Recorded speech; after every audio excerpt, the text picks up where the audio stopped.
Joe Biden se estableció como un político muy flexible cuando se trataba de sus posiciones sobre temas importantes. Su falta de honestidad e integridad política se establecieron temprano en su carrera, al igual que su disposición para usar su oficina para beneficio personal y venganza. Sin embargo, a pesar del largo historial de fracasos de Biden, para ser justos, tuvo algunos breves momentos de brillantez diplomática, donde realmente hizo su trabajo en nombre de la nación, sino del mundo en general. ¿Cuáles fueron algunos de los éxitos de Biden en el Senado? ¿Cómo se transformó de un halcón de guerra a una duda pasiva? ¿Y por qué? ¿Qué decisiones profesionales y personales tomó que perjudicaron a la nación? ¿Cómo comenzó el escándalo? ¿Cómo comenzó a plagarse su carrera? Hola, soy Colin Heaton, veterano y historiador autor. Bienvenidos a Historia Olvidada.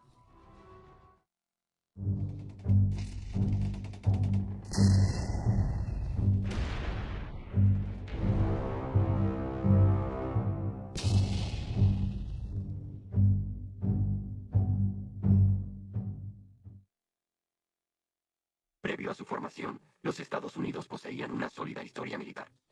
Posterior a la Guerra Civil Yugoslava, Biden tuvo una agitada reunión de 3 horas con Slobodan Milosevic, líder serbio, en abril de 1993. Biden trabajó nuevamente a su favor en varias versiones del lenguaje legislativo, impulsando a Estados Unidos a una mayor participación. Biden ve su intervención en la crisis de los Balcanes como su mayor logro en política exterior. En 1999, en la guerra de Kosovo, Biden respaldó los bombardeos de la OTAN. Junto con el senador John McCain, copatrocinó la resolución McCain-Biden pidiendo a Clinton que usara toda la fuerza necesaria, incluyendo tropas terrestres, para confrontar a Milosevic por las acciones yugoslavas en Kosovo. Biden también fue un fuerte partidario de la guerra en Afganistán, diciendo, «Hagamos lo que sea necesario». Como líder del Comité de Relaciones Exteriores del Senado en 2002, Biden apoyó firmemente la guerra en Afganistán, instando a hacer lo que fuera necesario, que el presidente iraquí Saddam Hussein era una amenaza para la seguridad nacional, y no había otra opción que eliminar esa amenaza.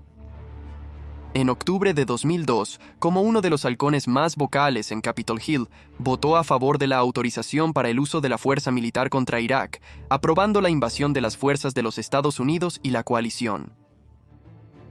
A finales de 2006, Biden revirtió completamente sus opiniones previas. Se opuso al aumento de tropas de 2007, diciendo que el general David Petraeus estaba completamente equivocado al creer que el aumento podría funcionar, y Biden estaba equivocado. El aumento funcionó. En cambio, Biden creía que dividir Irak en 3 estados separados, separando las facciones, era una gran idea, dando a los kurdos, chiitas y sunitas sus propias regiones. Desafortunadamente no consultó con Irán, Turquía e Irak. En septiembre de 2007, una resolución no vinculante, el plan pasó al Senado, pero la idea no logró ganar tracción en la Cámara de Representantes. Para gran crédito de Biden, sí pidió la intervención estadounidense para poner fin al genocidio en Darfur, pero también se pronunció contra el presidente George W. la gestión de Bush en la guerra de Irak, afirmando que había estado en contra todo el tiempo.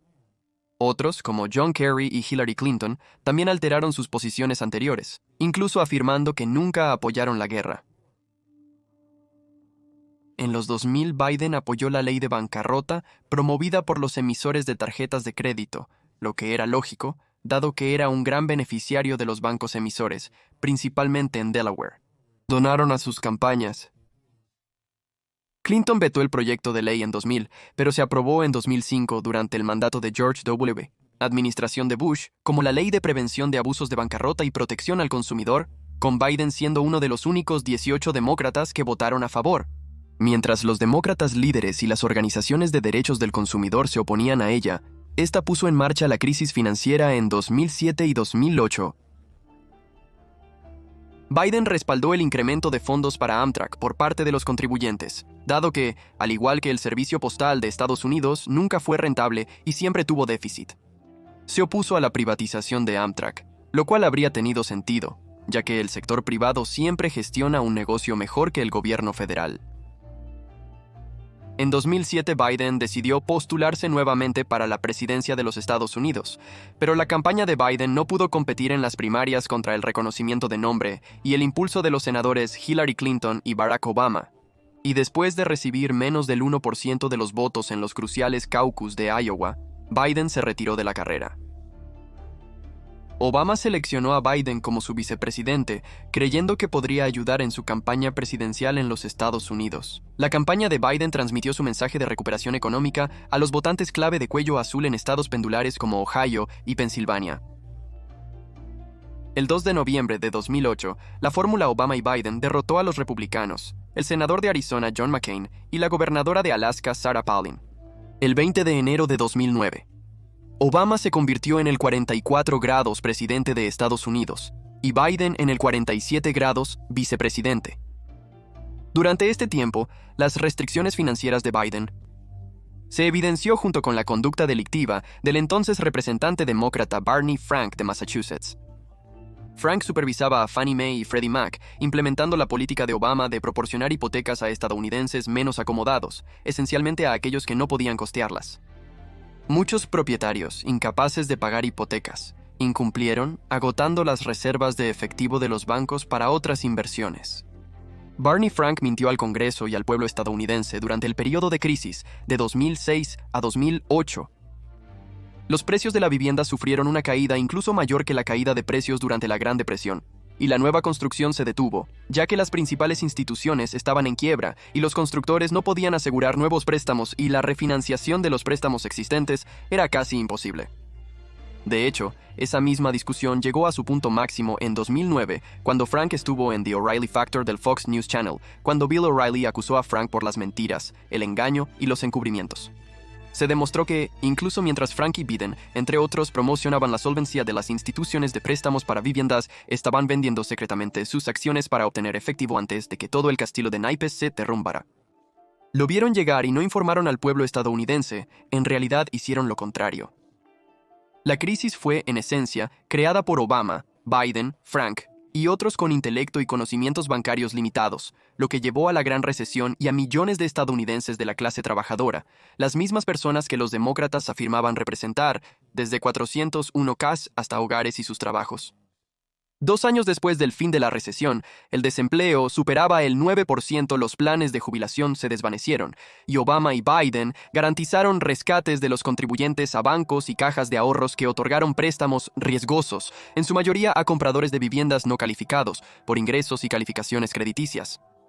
Los principales directores ejecutivos, directores financieros y otros que dirigían estas instituciones de préstamo recibieron rescates financieros de paracaídas dorados tan masivos que sus pies nunca tocarían el suelo. No se les atribuyó la mala gestión fiscal, mentir a los accionistas, al público estadounidense, ni mantener libros separados para auditores. Los accionistas e inversores que perdieron todo su dinero fueron dejados a su suerte, pero cuidaron de sus ricos amigos demócratas. Pero muchos republicanos también estuvieron involucrados, como el presidente George H. Bush Jr., quien les permitió pagar sus préstamos. El público estadounidense también participó, así que él tampoco hizo nada. Ese rescate de los ricos se manifestó más tarde cuando correspondieron financiando a los candidatos demócratas en las siguientes elecciones de medio término, así como a Obama-Biden para su reelección para el segundo mandato. En marzo de 2008, inversores internos como Barney Frank y otros que estaban al tanto, todos liberales y algunos republicanos, vendieron sus acciones de inversión en el banco Bear Stearns, porque contenía demasiados de los activos cuestionables y tóxicos. Bear Stearns buscó un rescate de JP Morgan Chase, pero la Reserva Federal tuvo que mejorar el trato con una garantía de $30,000 millones de dinero público. La situación en Wall Street se deterioró rápidamente durante el verano de 2008. El Congreso autorizó al secretario del Tesoro para tomar el control de las compañías hipotecarias Fannie Mae y Freddie Mac, las cuales Barney Frank supervisó y llevó a la ruina, y costó $187,000 millones. Recuerda, Frank, Biden y otros liberales, así como algunos republicanos, se vendieron antes del colapso. Tenían información privilegiada. El 16 de septiembre de 2008, la Fed prestó otros $85,000 millones a AIG como rescate, aunque el ciudadano promedio lo perdió todo.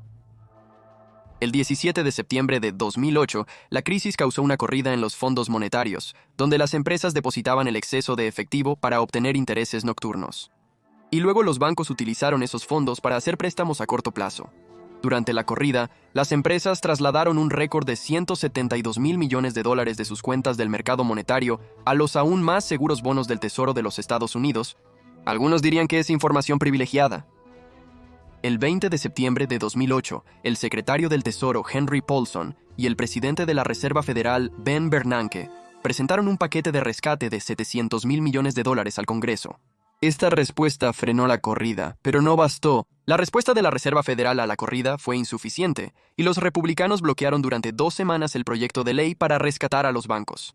Solo aprobaron el proyecto de ley el 1 de octubre de 2008, después de que los mercados de valores globales casi colapsaron. Bienvenidos a la Bidenomía. Otro factor de interés fue que Biden había trabajado con la Reserva Federal y otros miembros del gobierno para alterar las cifras de desempleo para que la administración se viera mejor. En octubre y noviembre, la Fed y el Tesoro reestructuraron el rescate, llevando el monto total a $182 mil millones. Para 2012, el gobierno obtuvo una ganancia de $22.7 mil millones cuando el Tesoro vendió sus últimas acciones de AIG. Pero esos estadounidenses promedio que perdieron sus inversiones de jubilación nunca vieron un centavo. Cuando calcularon el desempleo, nunca contaron a esos trabajadores desanimados que habían renunciado a buscar un trabajo y se habían retirado de la fuerza laboral. Del mismo modo, para parecer mejor políticamente, la administración de Obama, Biden comenzó a contar el empleo a tiempo parcial y temporal en las cifras de empleo. Biden lideró el control de daños tras la aprobación de la Ley de Cuidado de Salud a bajo precio en la noche, sin apoyo republicano. La Ley de Protección al Paciente y Cuidado de Salud Asequible fue promulgada el 23 de marzo de 2010. La ley estipulaba que las empresas con más de 50 empleados a tiempo completo, bajo la nueva ley, tenían que proporcionar una cobertura exhaustiva y costosa al público. El resultado final fue que las empresas, entonces, tuvieron que tomar decisiones difíciles. Algunas redujeron su personal a menos de 50. Algunas empresas convirtieron a sus empleados de tiempo completo en tiempo parcial, mientras que otras trasladaron sus negocios al extranjero, específicamente a China, Vietnam, Camboya y Europa, para reducir costos y eludir requisitos de seguro costosos. Biden apoyó activamente la ACA, conocida como Obamacare, y las mentiras que se contaron al público se expusieron cuando millones de estadounidenses perdieron sus planes de salud existentes, si no se ajustaban a los requisitos de la ACA mucho más costosos. Los pacientes de largo tiempo perdieron a sus médicos, lo cual se les dijo que no sucedería, y muchos médicos en práctica privada, al ver que los pagos de Medicare no cubrirían sus gastos operativos, simplemente se retiraron de la práctica de la medicina. En resumen, fue una pésima ley, fruto del socialismo, que paralizó la economía completamente y que Joe Biden ignoró por completo. Obama y Biden afirmaron que no era un impuesto, pero de hecho lo era, y cuando se desafió a la Corte Suprema, los jueces dictaminaron que era legal porque es un impuesto, y el Congreso puede hacer leyes fiscales. Pero ¿quién instó a Biden y otros demócratas a aprobar la ley? Así es, las principales compañías de seguros, porque creían que ganarían más dinero ya que el gobierno estaba cubriendo la factura. Con el mandato de los Estados Unidos, el gobierno acató la ley. A pesar del impuesto para quienes no la compraron y el alto costo de la cobertura, fue una victoria para todos. Aquellas personas que perdieron el estatus de trabajo a tiempo completo en muchos casos tomaron segundos trabajos a tiempo parcial, los cuales se añadían continuamente a las cifras de desempleo de Obama-Biden, proporcionando una falsa impresión de mayor empleo en el país. Aunque Biden principalmente sirvió en el papel de asesor detrás de escena para Obama, fue muy activo en la formulación de políticas federales relacionadas con las guerras en Irak y Afganistán.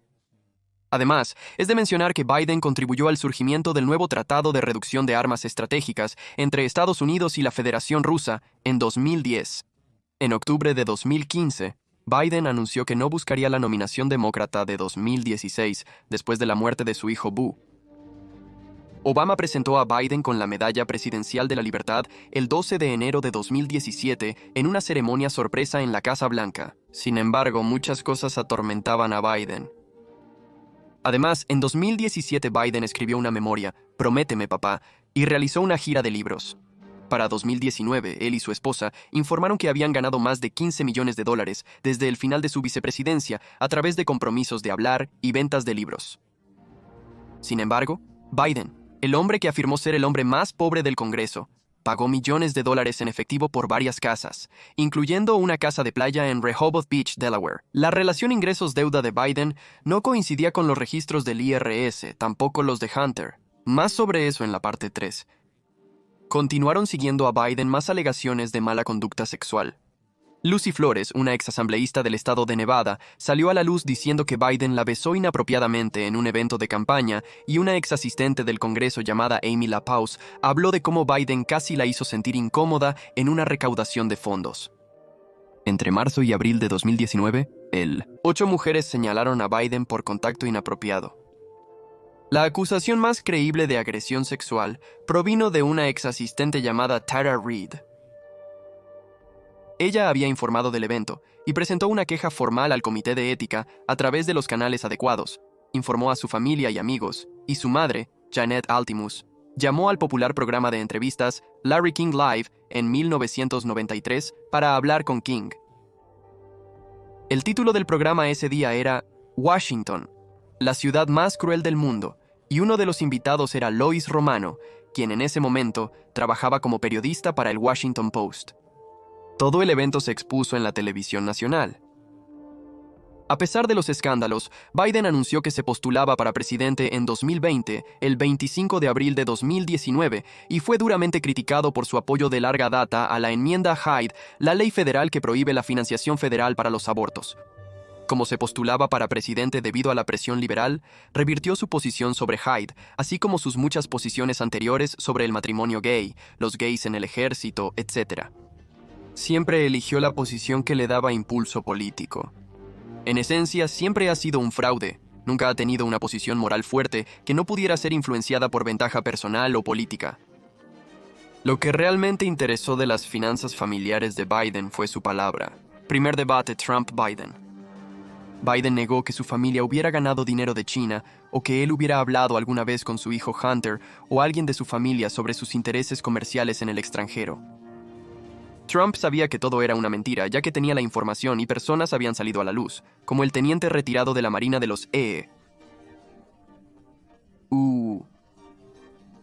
Tony Bobulinski, el CEO de Sinohawk Holdings. Proporcionó testimonio de denunciante verificado, refutando toda su información. Todas las afirmaciones hechas tanto por Hunter como por Joe Biden y todas las afirmaciones de Bobulinski resultaron ser 100% precisas. En septiembre de 2019, se reveló que el presidente Trump había indagado en el gobierno ucraniano investigando a Biden y a su hijo Hunter. Esto fue el resultado de Biden chantajeando al presidente de Ucrania, amenazando con retener $1.000 millones en ayuda de a menos que se despidiera al fiscal general del país en ese momento. La investigación fue un éxito, pero la investigación fue sobre Burisma Holdings y sus actividades ilegales al intentar acaparar el mercado de energía, y por qué Hunter Biden, sin ningún negocio, energía o experiencia seria en finanzas, sin conocimiento de Ucrania, así como una historia documentada de adicción a las drogas, estaba involucrado. Trump quería respuestas. El 24 de septiembre, Biden tildó las acciones de Trump de abuso de poder y afirmó que respaldaría el juicio político si Trump no colaboraba con el Congreso. La estupidez de ese escenario fue que la presidenta de la Cámara de Representantes, Nancy Pelosi, inició el proceso de juicio político ese mismo día sin siquiera tener una investigación. El juicio político resultó ser una farsa cuando se hizo pública la transcripción de la llamada, demostrando que Trump en realidad solo había preguntado sobre el estado de la investigación, dada la evidencia de que los Biden estaban ganando millones de Burisma en ingresos no declarados, no ganados, sino grabados. Llegando rápidamente al fondo de esto, el presidente Biden firmó una serie de órdenes ejecutivas durante sus primeros días en el cargo, siendo firmadas 17 el primer día. Revirtió las políticas exitosas iniciadas por Trump y abrió la frontera sur en violación de la ley federal y su juramento de cargo. Para complacer a los demócratas del nuevo Acuerdo Verde, Biden canceló oleoductos, cesó nuevas concesiones de perforación, limitó uso de concesiones actuales e impulsó vehículos eléctricos, cuyos componentes principales se fabrican en China y los materiales se extraen mediante trabajo esclavo en África, principalmente niños. En sus primeras 2 semanas en el cargo, Biden firmó más órdenes ejecutivas que cualquier otro presidente desde Franklin D. Roosevelt tuvo en el primer mes en el cargo, y cada una de ellas ha dañado al país. Biden también eliminó la política de permanecer en México, que impedía a los ilegales de todo el mundo cruzar la frontera, con la ayuda del gobierno mexicano, que también había asegurado su frontera sur con Guatemala. Biden acordó que Estados Unidos reingresara al Acuerdo de París relacionado con el clima, y revocó la prohibición que impedía la entrada de musulmanes provenientes de naciones que apoyan el terrorismo. Biden promovió y luego retiró la financiación para terminar el muro fronterizo con México. Comenzó a hacer cortes en el muro fronterizo, permitiendo la entrada de más ilegales y criminales al país. Al entrar en la parte 3, veremos cómo Biden socavó la seguridad nacional, vendió acceso e influencia, violando su juramento de cargo desde senador hasta presidente, robó material altamente clasificado, mintió al pueblo estadounidense respecto a la ola de crímenes de su familia y debilitó la posición del país en el escenario mundial, lo cual se explica por la repentina riqueza de la familia criminal de Biden y las decisiones políticas que solo beneficiaron a nuestros enemigos. Gracias por ver el episodio actual de Historia Olvidada. Si disfrutaste este episodio, considera hacerte miembro del canal o unirte a nuestra página de Patreon. Esto nos permitiría equilibrar el creciente costo de producción. Como siempre, por favor, dale like, comparte y comenta. Si tienes alguna idea para el programa, contáctanos y te responderemos pronto. Hasta la próxima vez.